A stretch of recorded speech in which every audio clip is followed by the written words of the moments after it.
So this is going to be another movie review. This one's called Woodchipper Massacre, 1988. Giving it 5 out of 5 stars. Love this flick. There it is. Woodchipper Massacre. I think the DVD cover or the movie poster looks better than the movie itself. It's got this ridiculous 13-year-old blondie who keeps screaming all the time. And the sound was turned up so high on my DVD player that was like screechingly loud.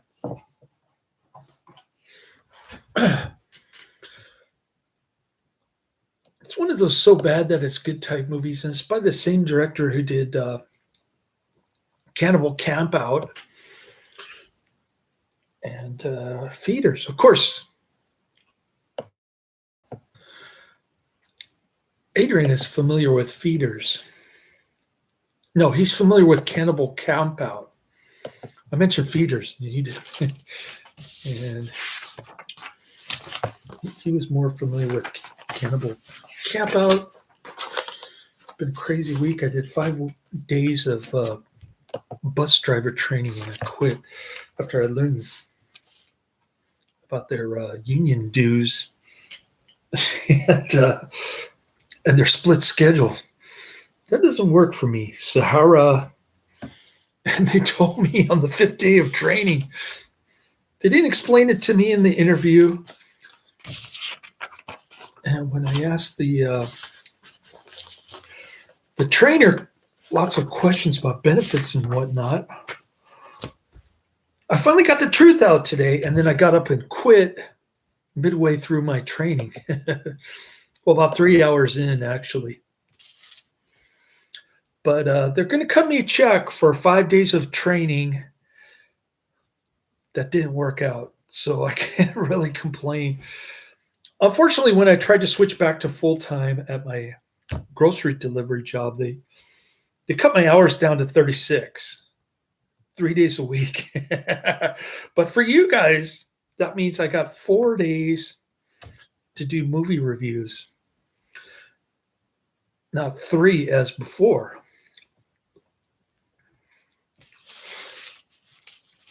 So it's actually better for you. My Robinhood is up $1,000 today, again. And I have more time to apply for a second job, one that really fits my schedule, doesn't have all these union dues. They wanted me to pay $700 up front and then $200 a week to the union, which is just completely ridiculous. And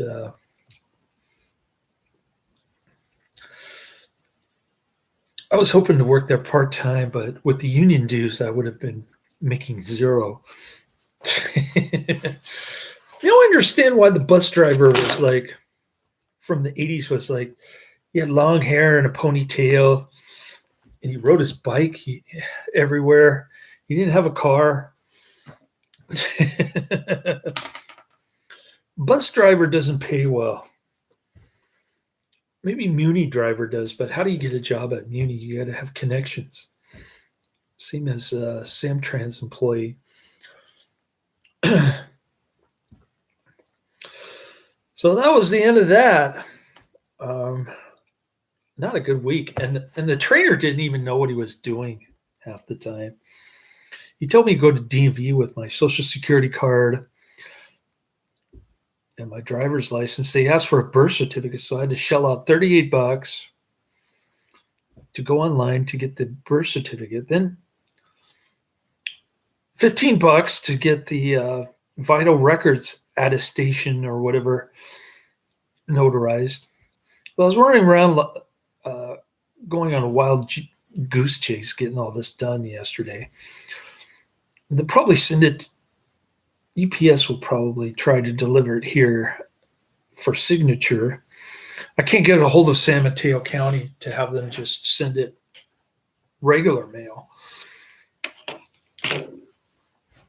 Because I called them up when I was driving. They asked for the order number, and I can't even see it on my phone. And and then I kept calling back and nobody answers. It goes to voicemail.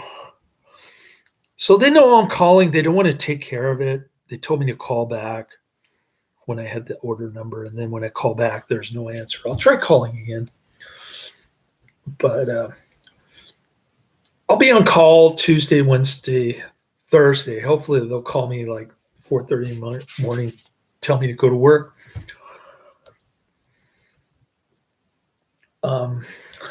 That'll be good. If they do that 3 times a week. But it'll be bad because I won't be able to do movie reviews until Sunday. Anyways. It's been a rough 2 days. Last 2 days were just total disaster. I had negative balance in my checking account. I had to transfer money from my money market savings, which is supposed to be like an emergency fund. I spent all this money on fancy clothes, thinking, I have to wear my uniform every day, my professional fixed route operator uniform, and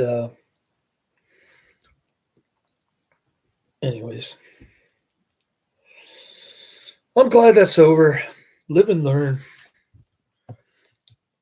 They were so eager to hire me, probably because they can't hire anybody else. A lot of African American women going there. One of them was my classmate, and she's been working low-paying jobs. I think she doesn't mind paying union dues or whatever. And I saw a lot of them in the parking lot. I said hi to one of them who was smoking a cigarette. They're quite young, in their 20s. And anyways, enough about my work problems. Oh, I talked to the goofball manager at the job that I went from part-time to full-time. No. Yeah, part-time to full-time to part-time to full-time again in the past 4 months. But not really full-time because I'm only working 36 hours unless they call me. So I talked to him and he goes, oh, you can work 5 days a week. You'll be full-time. Then he talked to his manager and he said, oh, we have too many drivers for Tuesday, Wednesday, Thursday. So you only get 3 days a week. This is what I have to deal with. Oh, man. What a depressing week. I'm still waiting for Video Violence 1 and 2, by the way. Okay, Woodchipper Massacre. It was filmed in the guy's house.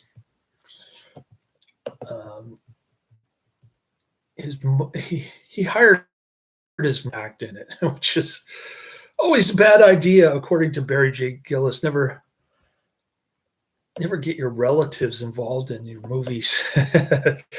Directed by John McBride, written by John McBride, produced by John McBride, starring John McBride, edited by John McBride. Okay, Woodchipper Massacre is a 1988 American horror comedy Z movie. It's a horror comedy, really? He also directed Cannibal Campout and Feeders, as I mentioned.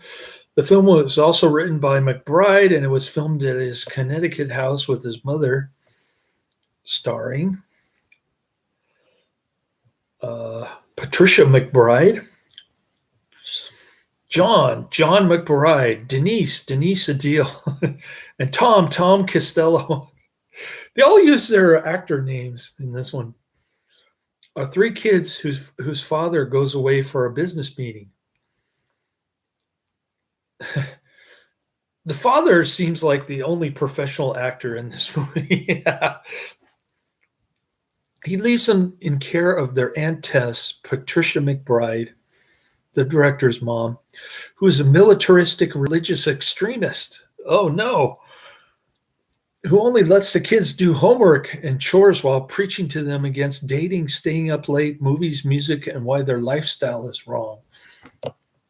Tom gets an official Rambo hunting knife in the mail, and Tess will not let him have it. They get in a physical struggle over Tom keeping it, and Aunt Tess accidentally gets fatally stabbed in the stomach. Yeah. They're kind of tugging on it like this, and she goes, but you don't see any blood. Just the knife on the floor with her body there. The three kids then dismember her body, placing it in the freezer.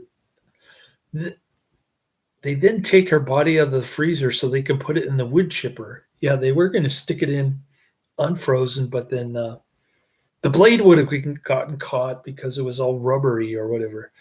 They grind her body to shreds off camera, I guess. Then they think it's over, but then Tessa's son, Kim Bailey, who was recently released from prison, comes to their home, and he is told that his mother is not here and she has left. He is involved in some kind of money wiring deal and came there to get money from his mother. He decides to take monetary value from the children's home and threatens them if they don't give it to him. Yeah. She left her ring on the kitchen counter. He takes that. He's going to sell it. But he wants more money because, after all, people leave a little emergency fund cash stash in their house. They don't use banks for that. Denise and Tom trick him out to the expensive wood chipper, plotting to throw him inside too. But first, Kim beat John over the head with a billy club because he didn't want him in the way. I don't know how John woke up so fast to grab Kim's legs, stick him in the wood chipper. They lure Kim to look inside. Tom turns it on, and Kim is pushed in by John. Okay. So John drives Kim's car to the airport to hide the evidence and hitches a ride back. Denise and Tom are raking it and mowing the lawn, which John promised his father he would have done by the time he returned from the business meeting. With only a little bit of time before their father's return, John assists in raking and mowing. The father then arrives home and sees his children welcoming on the driveway. All appears normal, and the children get away with the crime for now.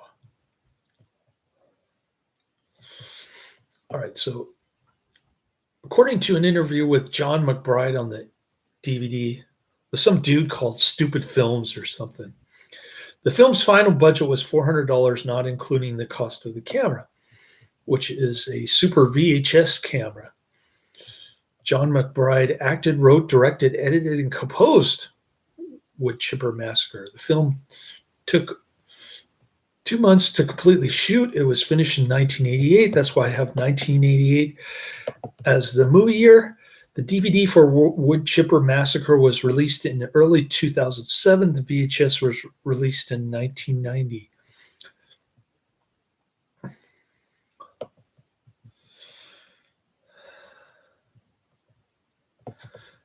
And Cinema Snob, aka, Adrian calls him Harry Potter for some reason. He mistakenly said that the kid actor, what's his name? Tom Casillo, never amounted to anything after this. That's not true. He won an Emmy for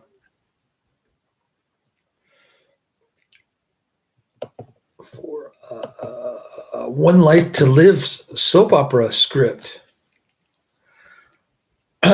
So there's that on the bonus DVD. You get an interview with him, the interview with Denise Ideal, who did not age well. She looks ugly.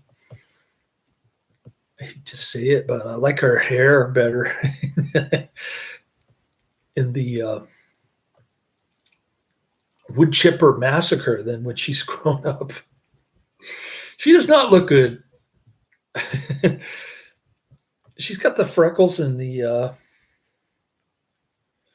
80s clothes and the feathered hair and all that. I think I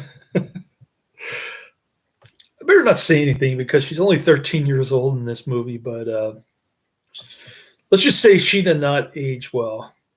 Tom Casillo looks better. He looks terrible in this movie. He's got the mullet going and the red hair and the Coke bottle. the bottom of a Coke. His glasses look like the bottom of a Coke bottle, like something my grandfather would wear. He just looks ridiculous. Yeah, I'm looking at the DVD collection. It says Woodchipper Massacre is what happens when the Manson family meets the Brady Bunch. It has Woodchipper Massacre, a family photo next to the woodchipper on the piano, which John plays. And there's blood all over the piano. So, like I said, the DVD cover looks, and it says Retro 80s Horror Collection. I think this is from the same company who did Video Violence 1 and Video Violence 2. Anyways, this Filipino guy who's doing the bus driving training class, he was just on my case constantly every day. Like, Ben, why are you making that face at me? All this other stuff. I was just like, really? You didn't talk to me about the faces that I'm making at you. Oh, man. And he gave me the wrong directions for going to the DMV, and he didn't care that I was struggling there. He said, that's not my problem. I can't do anything about it. I show up with my driver's license and my social security card, which he asked me to bring, by the way. And they wouldn't even let me inside the building at the San Mateo Department of Motor Vehicles. He said, oh, you need a passport or a birth certificate. Can't let you in. So I go to the one in Redwood City. I get a ticket to wait inside for one of the window clerks, and she tells me the same thing. She said 2 of the 4 proof of residency documents were wrong. And it was the 2 that the instructor said they wouldn't accept. The other 2 they rejected, which were the 2 that he said they would have accepted. So I went there and I got a list of residency requirements, and I printed it out for my classmates so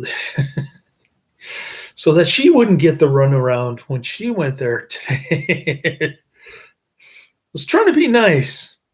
Anyways, what a disaster. At least they're going to mail me my check today. So hopefully I'll get it tomorrow or Monday at the latest. I sure need the money.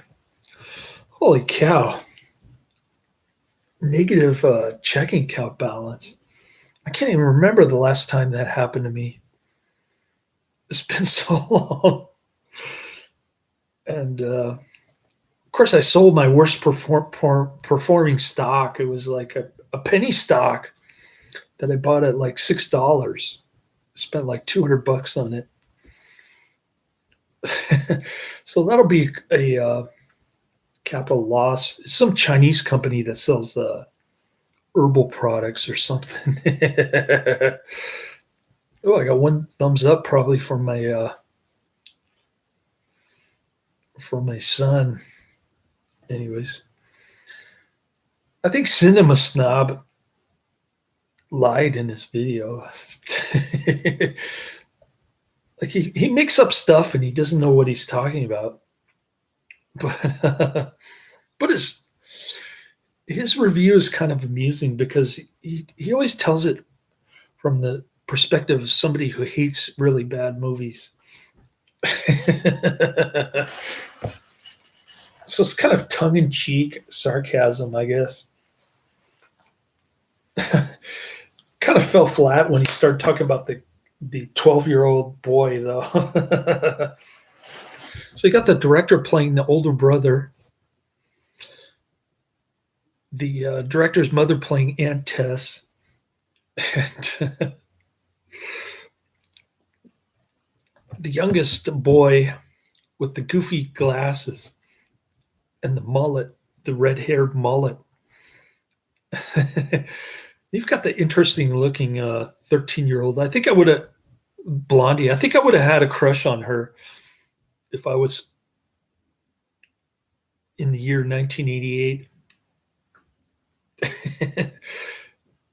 And I was 17 years old. I think I would have had a crush on her just because of her hair and her goofy 80s clothes that she personally picked out. There's one interview with the youngest boy. There's one interview with the Blondie girl, the 13-year-old, who can't act. Her voice is always screechingly loud. Like everything she says is super loud. And the director who plays the older brother, all of them have interviews on the bonus features. So pretty cool disc overall. Highly recommended. Check it out. I'll see if I can find the movie in the trailer. I'll post it in the description section. You might have to click on ... more to see both the trailer and the movie if I can find both of them. So that'll be the end of my review. Another crazy week. See if I can take a half an hour nap before I go to my next job. This is my final day of working 2 jobs and all. And I got reduced hours starting next week, I guess. So the heat will be on for me to find a second job again. Once again, close one door and open another one, right? Laters.